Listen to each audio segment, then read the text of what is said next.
Hey guys, welcome back to the channel. This is Mopar V-Code. My name is Levi.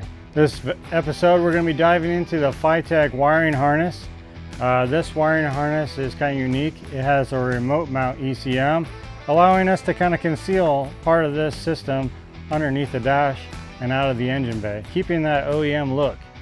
But I do need to make a few modifications to this harness to make it fit for our application. So let's get into it.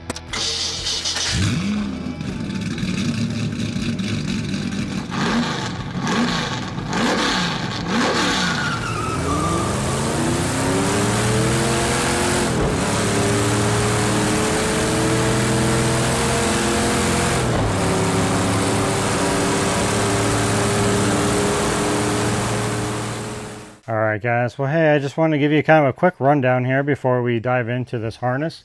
We'll just kind of go over a few of the connections here as we go down the line. So on my right here, we'll start off with the ECM. This is the box that controls everything. It's the brains of the operation. So obviously you have a large connector here that plugs into him. And then moving down the harness, we have two connectors here. And they control the handheld unit that you'll utilize to monitor or to program the system. On the ground wire, this it's located way back here in the harness, and I plan on moving it down a little bit farther in the harness here, as I'm planning on putting this half of the harness underneath the dash, and then the rest of this will be exposed in the engine bay. So there'll be a grommet here in this location. So I need to make sure that I get this on the other side of the firewall. And as well as this guy here, this is for our O2 sensor on our exhaust. Hence it's even got a heat shield, feels like maybe silicone. So we'll need to move him down a little bit farther as well to get him on the other side of the grommet. So this area here is kind of a little bit of a cluster, but I want to kind of clean this up. I don't really want any exposed relays underneath the hood rather. I want to relocate this same relay. I'm going to unplug this relay and use the same relay underneath the dash near the steering column where I originally installed that fuse box / relay box in the last episode. So I'll use the same relay, and then I'll just reroute these wires to that relay box. So the control wires from the ECM, and then the power supply wires feeding, and vice versa. So that we have the same input wires, it's just in a different location. So we're not really doing too much different there. This is the wiring harness that powers the entire system. There's two cables in here. One I believe is a 25 amp fuse and one is a 15 amp fuse.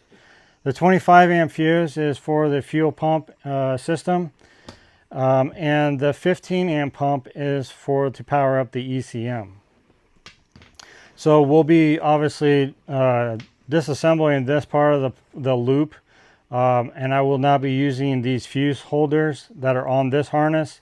I'll be utilizing that fuse box setup that I have underneath the dash. So just extending these wires, there's actually plenty of wire here, I won't even need to extend it, but we'll just route these wires to that fuse block and use the same type of fuses, literally probably even the same fuses. We'll just plug them back in to that fuse block. That way it's just all nice and tidy. And then out of these loose wires here, we'll need this red wire for the fuel pump that will go to our relay up underneath the dash. The tack wire, this is going to be going to our negative side of the coil. And then we have our ignition, our key source. So we'll get that as well from the engine harness. A few wires that we do not need in this situation, or at least in my application, is the yellow wire labeled coil. This is for timing control if you're using a CDI box and utilizing the FiTech to control your timing. We're going to be using a standalone timing system in ours. We're just going to be running a Petronix Igniter 1, just a standalone ignition system. The fan wire, we do not have electric fans, so we will not need this wire either. Accessories, this one is for air conditioning, I believe. Something also we do not have, so we won't need that wire either. So these wires, I plan on routing them back a little bit farther in the harness, and then kind of coiling them up and capping them off. All right, so that takes care of this half. This other end here, this harness here is for your throttle bodies. You've got 3 connectors, pretty straightforward. I'm gonna have to see, this looks plenty long, but we'll see how it lays out once we get it on the engine itself. This is called a crank input, rather. So you can put this either on a MSD, distributor. Also, I've seen guys hook these up to a flywheel or for a crank sensor. You can put these on the crank. Obviously, it's labeled for crank, but it's just a little pickup with a little wheel on there that picks up your timing control, or your timing input, rather. And that is a lot more accurate than a distributor, but we won't be utilizing that. I plan on shortening that up as well, and we'll store that underneath the dash, out of sight. So we'll get rid of that guy. This one here is the coolant temperature sensor, CTS. Again, we'll try to clean some of these up. I'm not sure on the length of how this is going to flow or lay out. And then we have 3 more plugs. We have the TPS, and then we have TMAP and IAC. So idle air control, temperature, manifold, and then we have throttle position sensor. That one always trips me up. Anyway, so we have those sensors. So we'll get it unwrapped and then kind of lay it on the harness, or lay it on the engine, and kind of see what we need to kind of move around a little bit.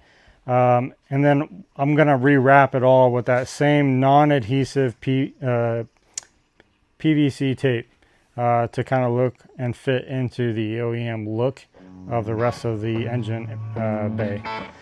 So that's it in a nutshell, guys. Let me start unwrapping this and we'll get started here.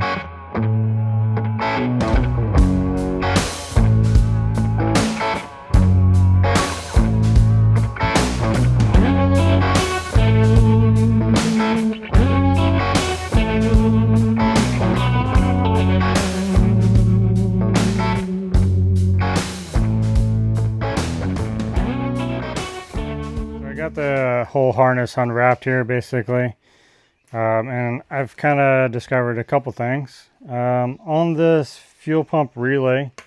I just assumed that it had 2 control wires, coming from the ECM, like a power wire and a ground wire to control the relay, to turn the relay on and off, and then you just have your 12-volt power in, and then an output for your fuel pump.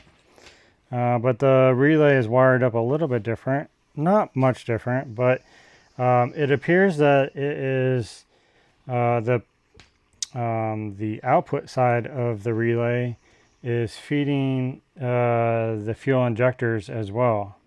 So not a big deal. It's just when we reroute this, we won't need quite so much wiring here. So this splice here is already connected to all these. I'm just going to leave that. I'm going to utilize this this wire that is labeled fuel pump, and then I'm going to route that through the firewall grommet underneath the dash, and this will go to my relay underneath the dash.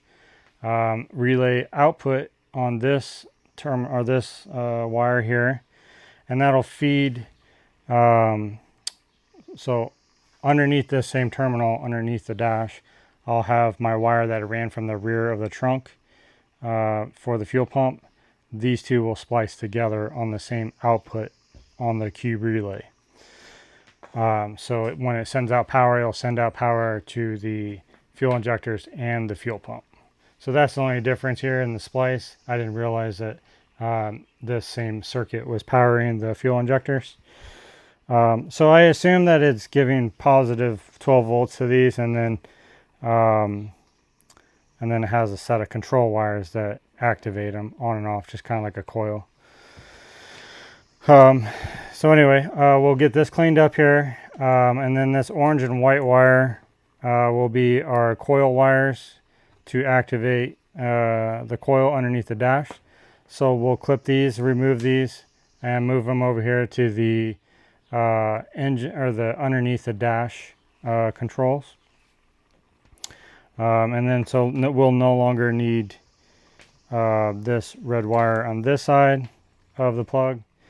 This orange wire is also our keyed wire, so whenever we turn the key we have power.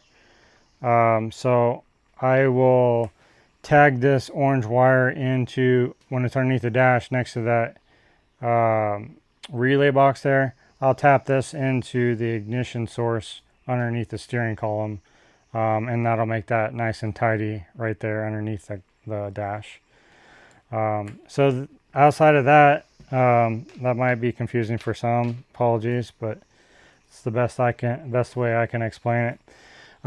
So I've unwrapped this whole harness, and I've relocated that crank sensor, or the crank input circuit that we no longer need for timing control, as well as the coil wire for timing control. Over here as well, we have the pink wire. This powers up the ECM, and this just gets the 12 volt hot with a 15 amp fuse. And then we have the fan control and the accessory. We do not need those. So a lot of these we're just going to coil up and protect the ends, put a stop on the end, and save those for a later time. This pink one, like I just said, we'll give it hot. This is going to be our fuel pump input. And then we will, like I said, move these over there. I'm just going to go ahead and cut them now.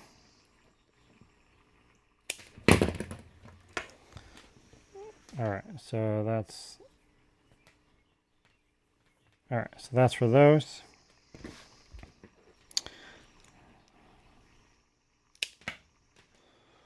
Alright, protector on that guy, stop him. We're shaving off a little bit here.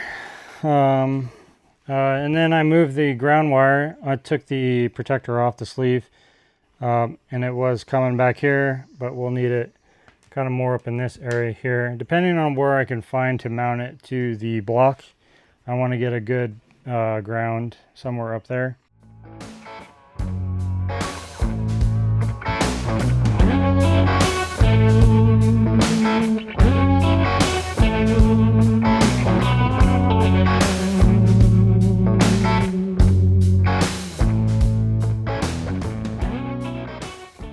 Alright, so I've kind of got it mocked up. Look at that.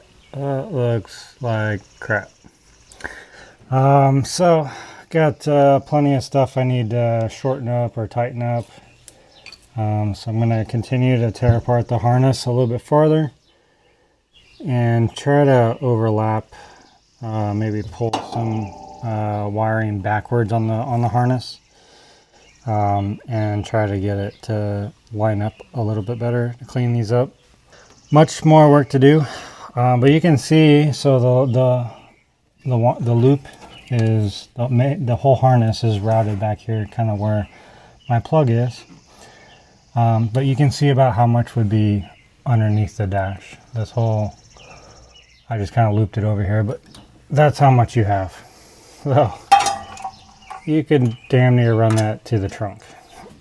Not really, but you've got plenty of room to put it wherever you want inside the car, or if you really wanted to run it in the engine bay area, you have plenty of room to run it anywhere on the firewall or anywhere on the inner fender.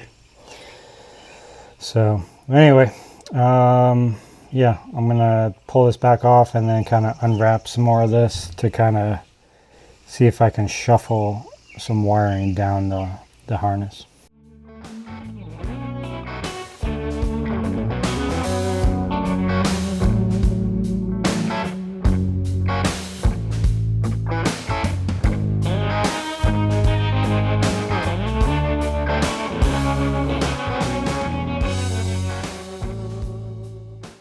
Alright, so I got the harness back on the engine here, and I have the wire protecting off pretty much all the harness now. I did go ahead and fish my grommet on the harness, so that was fun, trying to get like these big old connectors through there. But I was able to fish that through. It's going to be even more fun to try to fish everything through the firewall behind the heater box. But anyway, just trying to lay it out here to how I'm going to route it, and kind of trying to decide how I want to clean this up. And I think I've kind of concluded that I want to just go ahead and eliminate these big dumb plugs. I unwrapped this first one to kind of see how it's, and it actually already has a splice in them.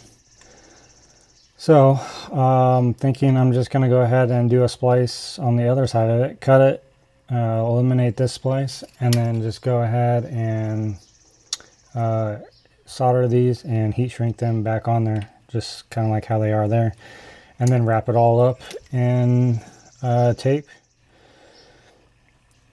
to look more OEM. So, but I don't want to do it until I have the wire harness fished through the firewall, as we have to fish it from inside out because we can't get the big bulky connector through the firewall. So we have to go the other way. So right now I'm just trying to lay out my lengths of the cables, and we'll wrap it all up, finish wrapping it up when it's through the firewall. But I can go ahead and wrap up the inside, what's going to be on the inside of the dash, or underneath the dash, get that all wrapped up, and then shove it through from the inside out. And then we can adjust accordingly for the rest of our connections out here. Alright guys, so this is kind of the end result here of what I've got going on. After doing quite a bit of chopping and a little bit of splicing here and there, this is kind of what I ended up with. There is a pile of wiring and wrap on the floor, but I think this is going to be a lot cleaner of an install, having it like this. Everything is fitted to exactly where it should go, and then underneath the dash I have everything kind of sorted out to where I think it'll land out pretty nicely underneath there.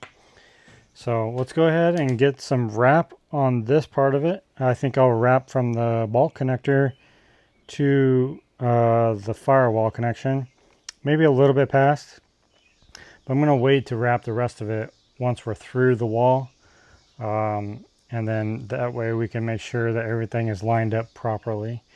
I don't want to like wait to wrap this because I can't wrap it once I pull it through the firewall.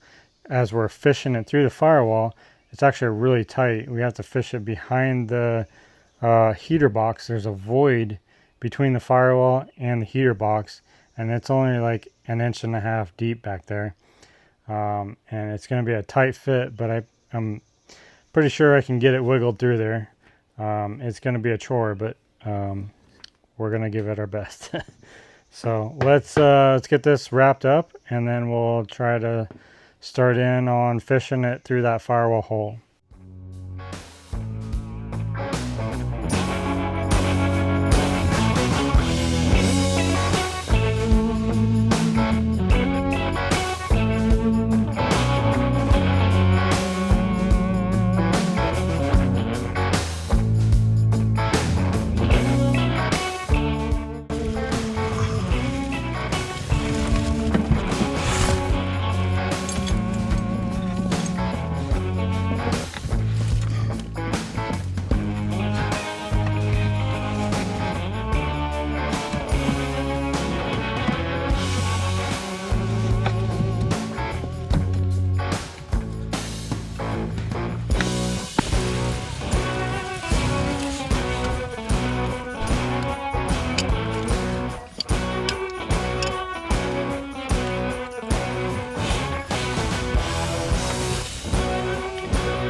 Alright, so this is kind of what I've got going on now. I got it through the wall and I got it all routed up on the throttle bodies.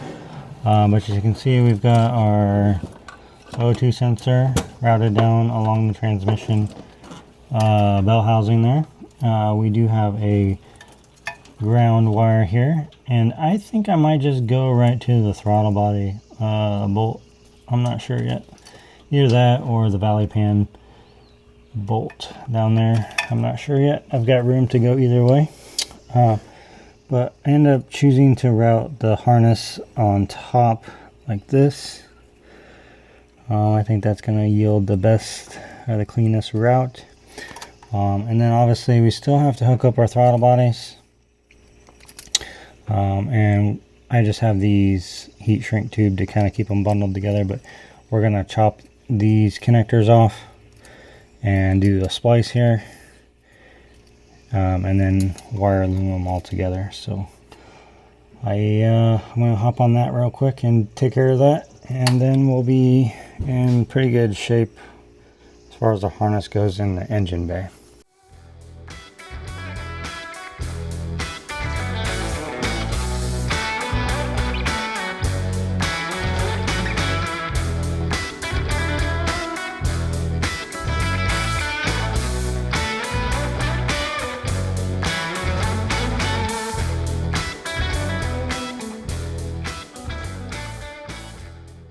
So this is my finished product for the FiTech tri-power 6-barrel rewiring. So that's how I have it coming through the firewall there. Up, I did get the ground strap and I just attached it to the throttle bodies right there. I did check it with the ohm meter to the negative terminal. I do have zero resistance on all three throttle bodies, so we have a good ground. I did add my trigger wire to the coil, and then I kind of tidied this all up right here. I mean, as best as one can do. And then the coolant sensor is down there, wrapped it all up. But yeah, I'll go underneath the dash now and finish wiring up those control wires and getting that all situated. So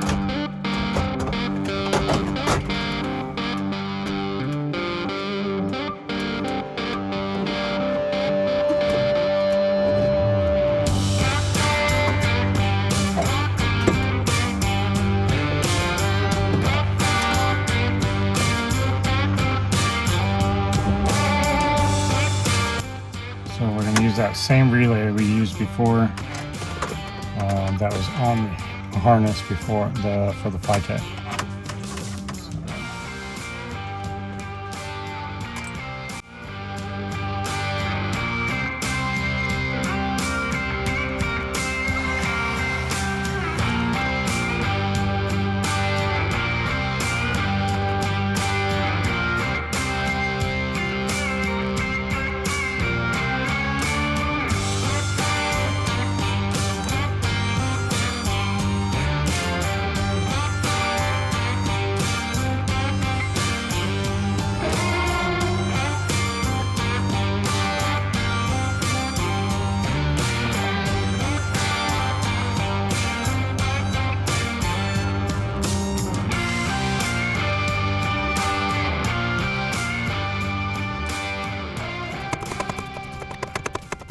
Alright, so I've got it all mounted in here.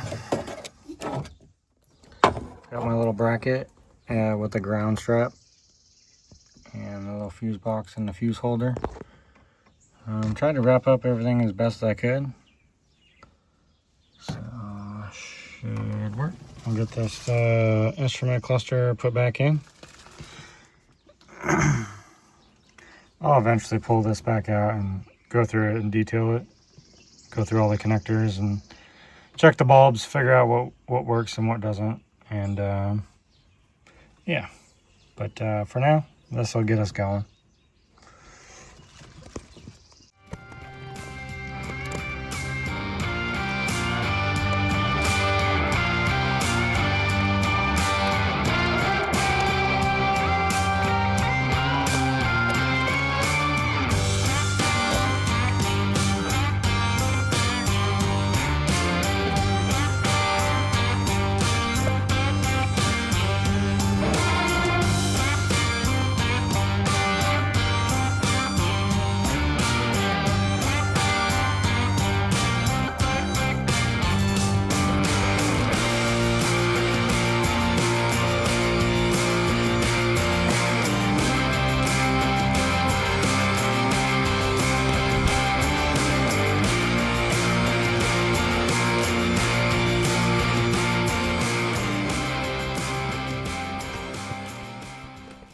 Just kind of a quick summary of what we did. We started off by unwrapping the harness from FiTech, laying it out on the engine, really figuring out what lengths we needed on the cable.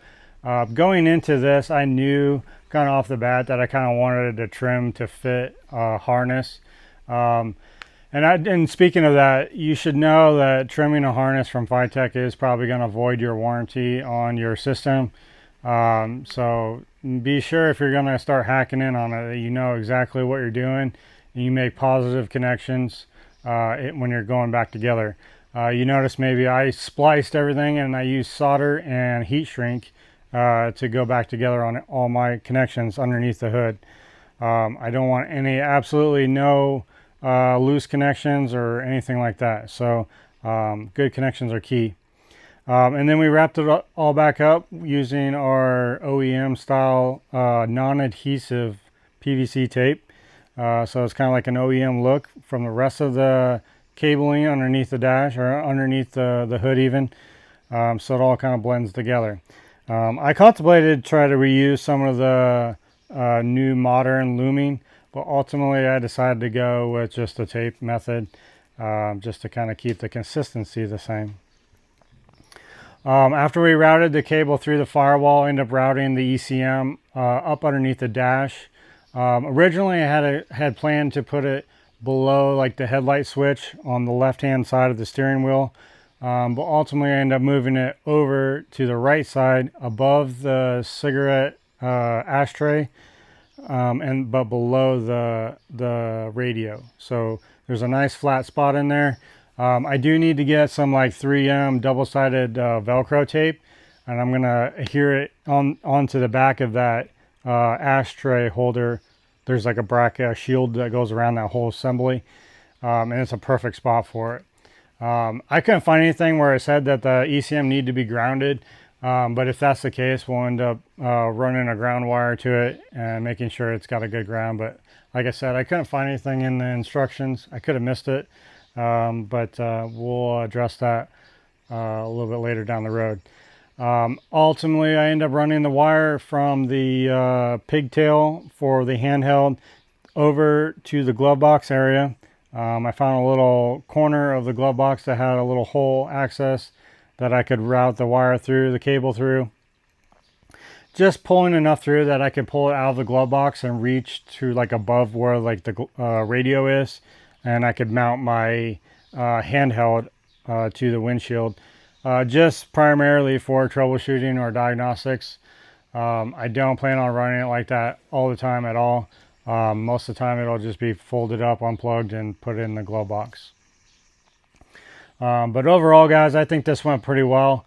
I will say on the wiring for the FiTech, on this Mopar, I end up using, you can use brown or the blue with a white tracer, or at least in my situation. One is your run and one is a start.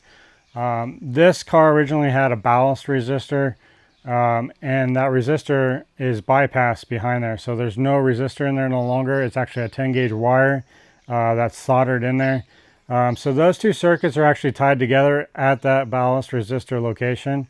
So really in my case, either one, you can tap into either one, the blue with the white white marker or the brown wire.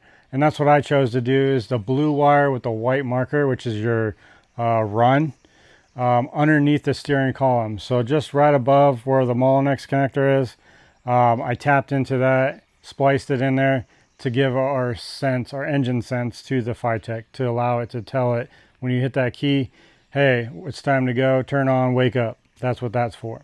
And I thought that went pretty good. Actually, I was a little nervous about trying to find that right wire, because when you rotate your key, if that those wires, those two brown wires aren't, one brown wire, one blue wire with a white marker, aren't connected, you'll get an alternating power source. So you'll start with a power on the, let's see, the blue and white wire, and then when you go to start, it'll kick power off of the blue and white wire and go over to the brown wire.